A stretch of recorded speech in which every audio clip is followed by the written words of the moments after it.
Isang magandang araw mga kaibigan! Narito na naman po si Shenshen TV na magbabahagi sa inyo tungkol sa kwento ng pag-ibig. Pero kung bago ka pa lamang sa aking YouTube channel, paki-like lang po ng ating video, paki-click na rin ang subscribe button at ganun din ang bell icon para lagi kayong updated sa mga paparating ko pang mga uploads. Chapter 28. Kinabig ako nito. Lasing lang ito. Ako ang nasa tamang huwisyo, kaya naman nang mapahiga ako at mabilis nitong dinaganan ay tinulak ko to. Timothy, huwag kang makalimot. Lasing ka lang. Gumising ka sa katotohanan dahil tiyak na pagsisisihan mo kapag natauhan ka na. I want you. Seryoso na ani ni Tim. Kinilabutan ako. Hindi ako ang want mo. Si Meredith ang gusto mo. Gago ka ba? Akmang itutulak ko itong muli nang hawakan nito ang dalawang kamay ko at inilagay sa ulunan ko. Hoy! Kabado na ani ko rito. Pinanlakihan ko pa ito ng mga mata. Kinakabahan ako.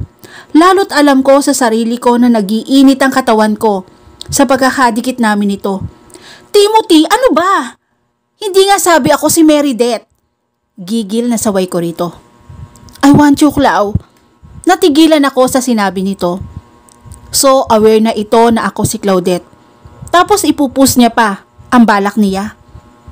No, lasing ka lang. Lasing lang tayong dalawa. Napasinghap ako nang maramdaman ko ang marahang pagkuskos ni Timothy ng kanyang pagkalalaki. Sinong lasing? Tanong nito.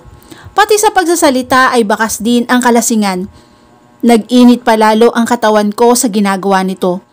Wala akong karanasan sa bagay na to, pero hindi ako santa.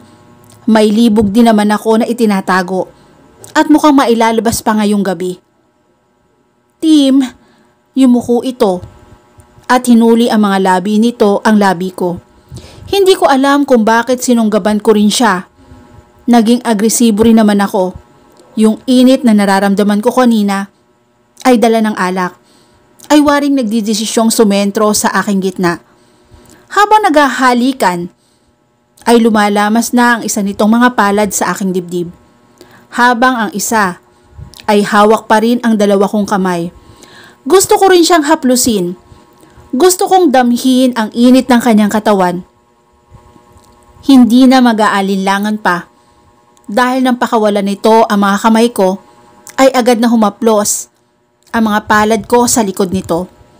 Hinawakan ko pa ang batok upang masunggaban ito. Napadaing na rin habang nadarama ang kakaibang init sa bawat dapuan ng palad nito. Huminto ito saglit. Iniangat ang suot kong damit na agad ko namang pinagbigyan. Tinulungan ko pa itong iangat at alisin. Ang bra ko na kanina pa nakaangat ay eksperto rin itong pinatanggal. Saka dali-daling sinunggaban ang malulusog kong dibdib. Punong-puno yun ng panggigigil. Baliwala na rin sa akin kung mapasinghap ako o mapaungol ng malakas. Shit! Sinuso nito ang dibdib ko habang isang palad ay unti-unting bumababa sa aking gitna. Wet wanty sweat. Napakapit ako sa balikat nito nang simulan niyang laruin ang pagkababae na natatakpan pa ng short at underwear. Ako pa ang nagdesisyon na ibaba na yon. Sinipa ko na para tuluyang matanggal sa akin. Para akong uhaw na uhaw at gustong malasap ang kakaibang pakiramdam na nararamdaman ko ngayon. Gusto kong magtuloy-tuloy yon. Nababaliw na ako. Kahit mali, gusto ko pa ring maramdaman ang sarap sa pakiramdam, ang init na nagmumula sa bibig nito at sa mga palad na nasa ibaba ko. Ang dahilan kung bakit gusto ko pa ng higit pa roon. Huminto si Timothy. Hindi para tuluyang tumigil, kundi para hubarin ang kanyang brief. Agad ko namang hinuli ang pagkalalaki nito. Mula sa alak ang confidence na mayroon ako ngayon. Dahil kung walang alak sa sistema ko, malabong humawak ako ng batuta ngayon. Hinawakan nito ang aking binti. Bahagyang iniangat. Hindi nito yun ipinasok. Ikinuskus lang niya ang ulo sa basa kong pagkababae. Umani iyon ng ungol mula sa akin. Higit pa ron ang gusto ko. May kulang pa. May gusto akong gawin na hindi ko masabi. Nang titigan ko ito, ay lumaban ang titigang lalaki. Basta na lamang ako tumango at hinayaan siya kung anuman ang kanyang binabalak. Nakalimutan namin ang tunay na mundong ginagalawan namin dahil sa kalasingan, dahil sa makamundong gawain na sa ngayon ay walang pagsisisihan na nadarama. Bago pa muling makapagsalita si Timothy, ay dali-daling bumaba ako ng kama at hinanap ang mga saplot ko. Masakit ang katawan at gitna ko. Pero hindi muna yon ang iniisip ko sa mga oras na ito. Patakbong nagtungo ako sa banyo para makapagbihis. Nang lumabas ako, ay nakabihis na rin si Timothy. Akmang magsasalita naman ito, nang iangat ko ang isa kong kamay para pahintuin ito. Saka lumapit ako sa pinto. Binuksan yon, at bago pa nito naawat, ay kumaripas na ako palabas. Tinatawag ako nito. Pero ang tanging kaya lang iproseso ng utak ko ay ang pag-iisip na makaalis na agad dito. Tamang-tama na may coaching paalis. Mamamalengke raw ang dalawang kasambahay. Kaya nakisakay na ako. Hindi na rin nahiyang humingi ng pamasahe sa kanila nang akong babayaran na lamang kapag ka nagkapera na ako. Wala rin naman kasi yung bag ko. Pagdating sa bahay, diretso sa banyo agad ako. Hindi uso sa akin yung tulad sa iba na nag-e-emote sa shower. Dahil wala akong shower, tabo lang at timba. Medyo mababa pa ang gripo. Hinihintay ko pang mapuno bago ako nakaligo. Gulong-gulo ang isipan ko. Dala ng hangover, sakit ng katawan, lalo na sa parteng gitna ko. Para pa nga akong lalagnatin. Dumagdag pa ang dami ng isipin ko.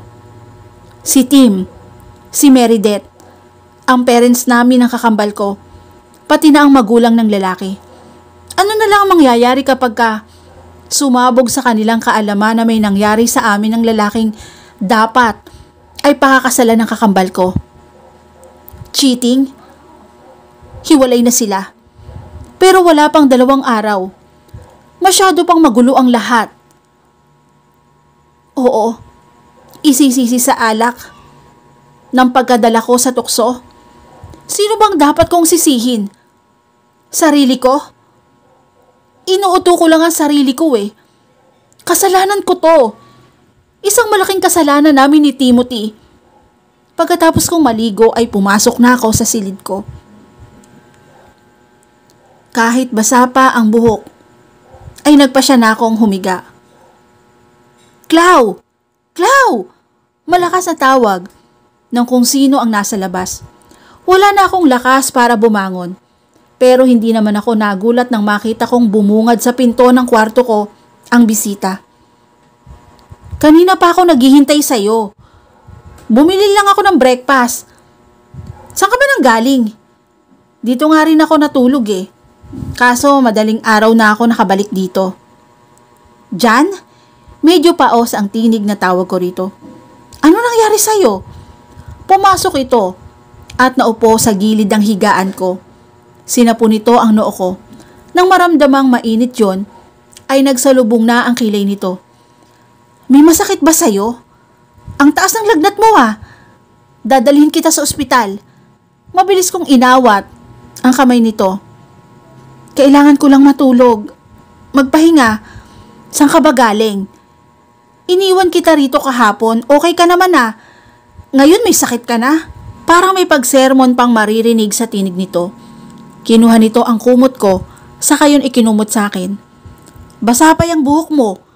Mukhang kailangan kitang isumbong kay Lola Jesusa dahil hindi mo inaalagaan ng maayos ang sarili mo.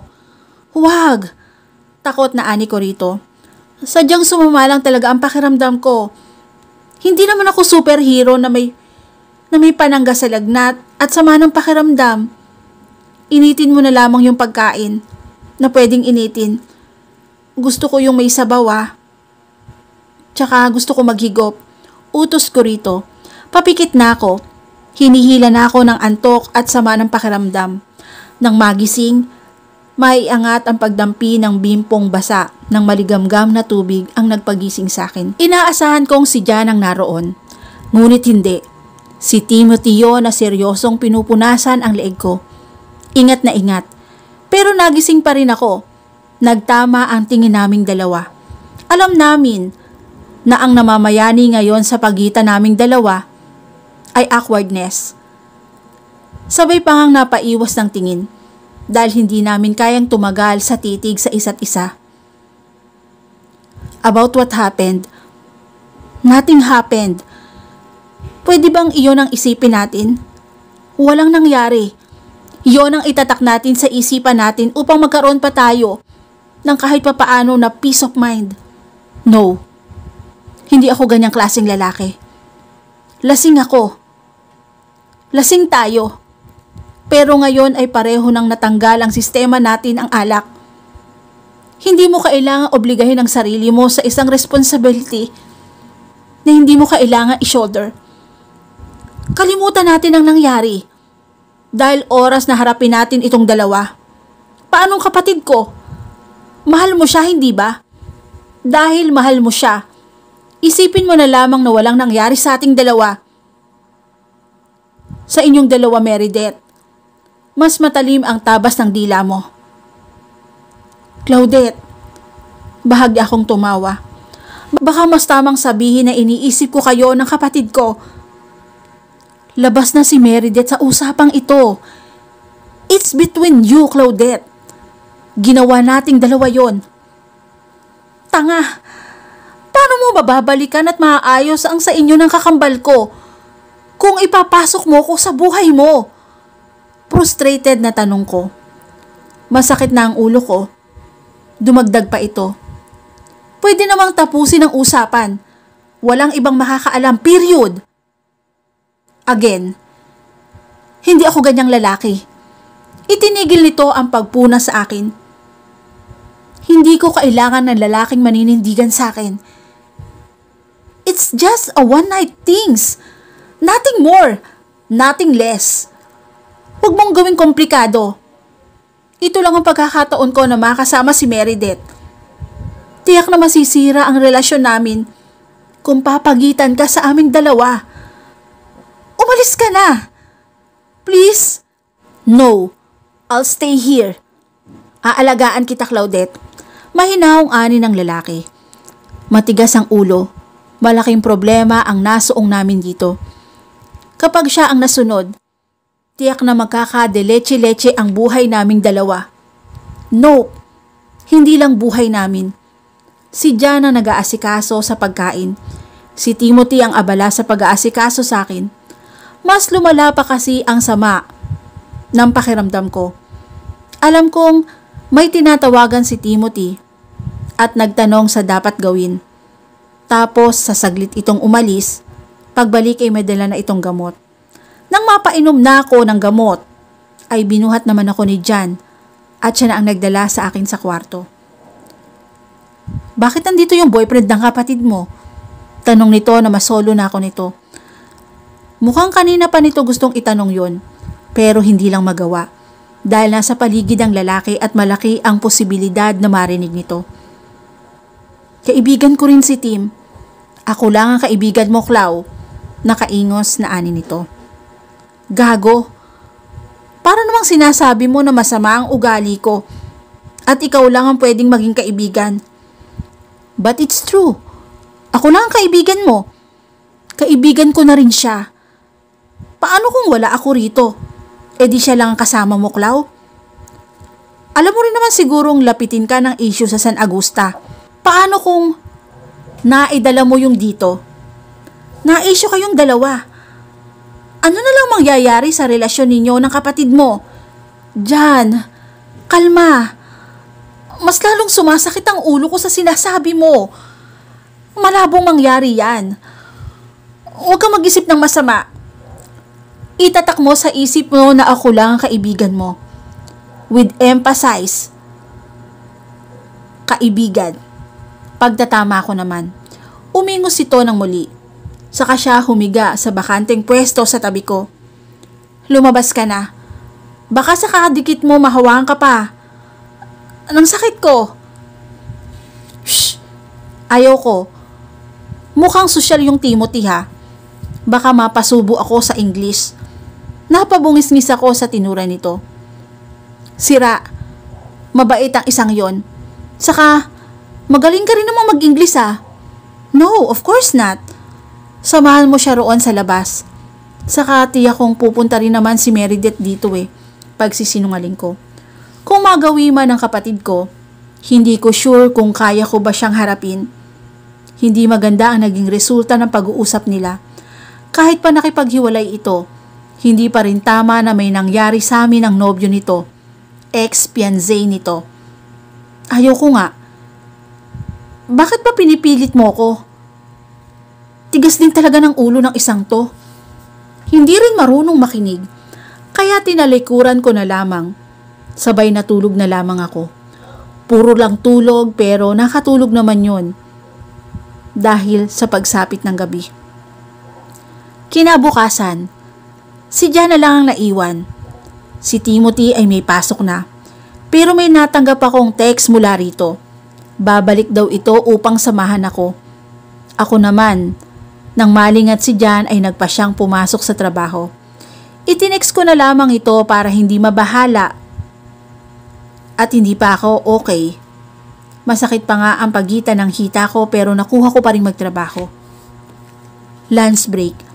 Mag-isa ako sa cafeteria na may umupo sa bakanting pwesto sa harap ko.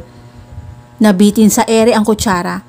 Dahan-dahan pa akong napatingin sa taong abala ng pagsubo. Timothy, hindi mo nadala yung gamot mo. Tinext ako ni Jan na tumakas ka na at pumasok ka na daw. Paano ka nakapasok dito? Gulat na tanong ko. Empleyado lang naman ang pwede. Pinsan ko ang may-ari ng lugar na to. Connection. Okay. Gusto ko sanang baliwalain ang presensya nito upang makapag-focus sa pagkain. Kaso, ibang aura ng lalaking nasa harap ko. Hindi basta pwedeng baliwalain. Oh, dinala ko rito. Sabi ni Do kailangan mo raw inumin. Tim, cold na bigkas ko sa ngalan ng lalaki. What? Hindi ako dapat buligin mo. Si Mary. Si Meredith, yung nobya mo. May ex. Gusto ko lang matiyak na may inom mo to. May nakaset na dinner mamaya. Tiyak na naroon si Mary. Dahil part din siya ng circle of friends ko. Pwede kaming mag-usap mamaya. Bumili ka ng bulaklak. Magpapogi ka. Dapat ngayon palang paghandaan mo na para mapul ulit siya sa'yo. Mahal ko ang kapatid mo, Claudette. Pero sa isang kisap mata, parang nagbago ang ikot ng mundo namin. Parang biglang nagkaroon ng magkaibang direksyon ang landas naming iyon. Oo, mahal ko siya.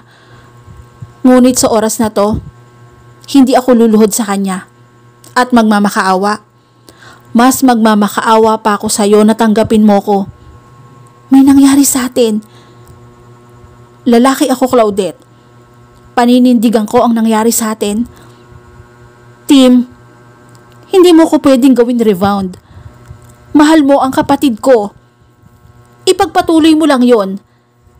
Dahil hindi kita matatanggap sa buhay ko. Umiling pa ako. I tell them na may nangyari sa atin at pakakasalan kita.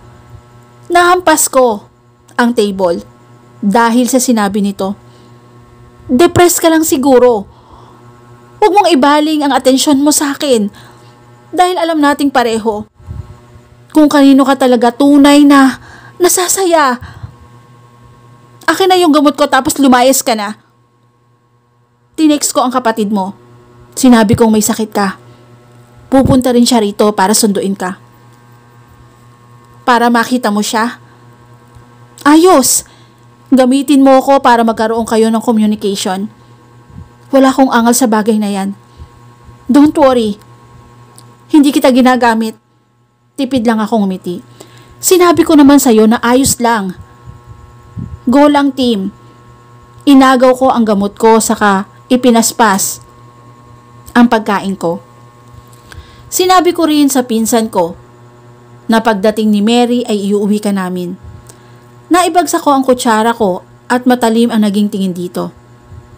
Ang ayos naman ng lalaking ito nung una kong makilala, pero hindi ko pala talaga ito lubusang kilala. Dumating si Mary. Hindi rin ito nahirapang pumasok. Bakit hindi ka nagsabi na masama pala ang pakiramdam mo? Yun agad ang sinabi nito sa akin. Umupo ito sa tabi ko at sinalat ang noo ko. Ang init mo, Twin ah. Halika sa ospital.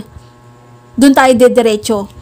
Hindi man lang nito tinapunan ng tingin si Timothy na titig dito. Nasa mga mata ang pag-asa. Nalilingunin ito ng babae. Grabe si Meredith. Nakuha niya talagang isnabin ang dating nobyo.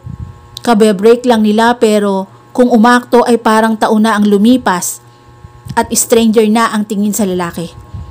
Ayos lang. Ayos lang ako. May sakit ka? Mariing ani ni Meredith. Inawat ko ang kamay nito na akmang sasapuhin na naman ang aking noo. Ako, Mary, nasasaktan ako. Napatingin na si Mary kay Timothy. Halata naman, kahit pa nakangiti ito, yung ngiti na hindi mo dama ang kasiyahan kahit nakangiti. Nasasaktan naman ito. Tim, hindi yan ang importante ngayon. Please, huwag mong isabay ang issue natin. Wala na. Nakapag-usap na tayo kahapon, hindi ba? Tinapos ko na ang lahat sa atin. Nang ganun lang kadali. Mary at Tim, umalis na kayo. Sa ibang lugar na lamang kayo, mag-usap para may privacy kayo. Hindi rito ang tamang lugar. Babalik na ako sa trabaho ko. Paalam ko sa kanila. Pero, parehong tumutol. Hindi talaga sila pumayag. Sa pananatili kong kasama sila ay nangingibabaw ang awkward feeling sa puso ko. Para akong naipit sa pagitan nilang dalawa. Nakakalunod ang pakiramdam. At dito na po nagtatapos ang chapter 28 ng aking kwento. Muli po, maraming salamat po and God bless all.